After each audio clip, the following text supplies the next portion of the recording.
1994 সালে নির্মিত হয় এই সড়কটি। দীর্ঘ 32 বছর পার হলেও উন্নয়নের কোনো ছোঁয়া দেখেননি এই এলাকার হাজারো মানুষের চলাচলের রাস্তাটি। শুধু তাই না, এখন পর্যন্ত রাস্তাটির কোনো আইডিও নির্ধারণ করা হয়নি। এত অবহেলার কারণ এই এলাকার অধিকাংশ মানুষ বিএনপি করেন।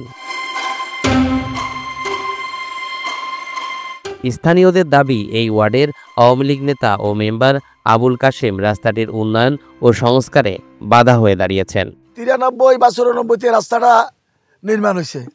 ওর পর থেকে বিগত আওয়ামী লীগ সরকার আসে, রাস্তা হইতেছে, আইডি হয়েছে, একটু বিভিন্ন রকম তালবাহানা করি রাস্তাটা করে না। এই রাস্তায় নাকি বিএনপির জনসাধারণ চলাফেরা করে। আরও বলে কি এখানে নাকি মানুষ আঁটে না, জানোয়ার আঁটে। ওদের কথা, অনেক ছাত্র এখানে পড়ে আবার বাড়িতে চলে যায়। এরা উঠেছে কি বিএমপি রোড, এটা বিএমপি রোড কইয়া এই রোডটা বাদ করে দিছে, আর হয় নাই।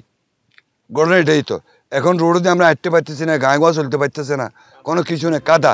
শুকনো মৌসুমে কোনো রকম চলাচল করতে পারলেও বর্ষা মৌসুমে রাস্তাটি হয়ে ওঠে এলাকার মানুষের গলার কাটা, যেন দেখার মতো কেউ নেই। স্কুল, কলেজ ও মাদ্রাসার কোমলমতি শিক্ষার্থী থেকে শুরু করে বিপাকে পড়েন অসুস্থ রোগীদের বয়ে নিয়ে যাওয়া যানবাহনও। রাস্তাটির বর্তমান চিত্র দেখে মনে হয় যেন ধান বপন করার জন্য প্রস্তুত একটি জমি, যেটা আজকে পর্যন্ত ন্যূনতম একটা ইটও পড়ে নাই, এবং ন্যূনতম যে একটা মাটির কাজ হবে, মাটির কাজও হয় নাই কখনো। যেটা হয়েছে সামান্য খুবই, যেটা দিয়ে চলাচল আপনারা দেখেন পিছনে আছে রাস্তাটা, যেটা একেবারেই অনুপযোগী চলাচলের। জি, আসসালামু আলাইকুম। মানে রাস্তার এমন এমন অবস্থা, মানে বলি বুঝাবার মতন ন। তার কারণ হলো সামনের রাস্তা আরও খারাপ। রাস্তার যে অবস্থা, এদিকে একটু ইয়েতে যাইতে চাইছিলাম কিন্তু যাইতে পারি না। রাস্তার যে পরিস্থিতি, ময়লার কারণে এই যে দুইবার পড়ছিলাম, গাড়ির একবারে পাটা অবস্থা খারাপ।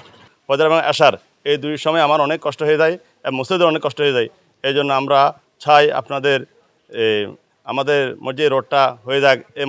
এই রোডের সাথে দুইটা মসজিদ আছে। সাবেক সড়ক ও সেতুমন্ত্রী ওবায়দুল কাদেরের নির্বাচনী এলাকা হওয়া সত্ত্বেও এই এলাকায় তেমন কোনো উন্নয়ন কাজ হয়নি। বিশেষ করে এই ধানসিঁড়ি ইউনিয়নে তেমন কোনো উল্লেখযোগ্য কাজ হয়নি। এই এলাকায় বিএনপির ভোট বেশি থাকায় এমনটা হয়েছে। সেতু ও সড়ক মন্ত্রী ছিল আমাদের জনাব ওবায়দুল কাদের সাহেব।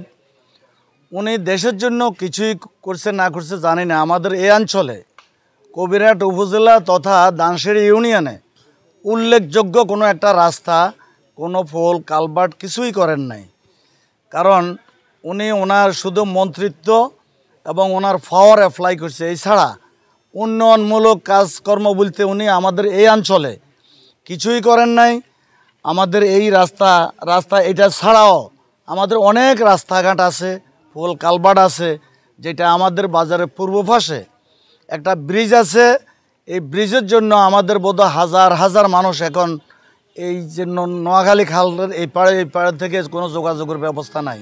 স্থানীয়দের জোর দাবি, বর্তমান অন্তর্বর্তী সরকার ও উপজেলা এলজিইডি যেন একটি আইডি নাম্বার করে দেয় ও রাস্তার উন্নয়নে নজর দেয়।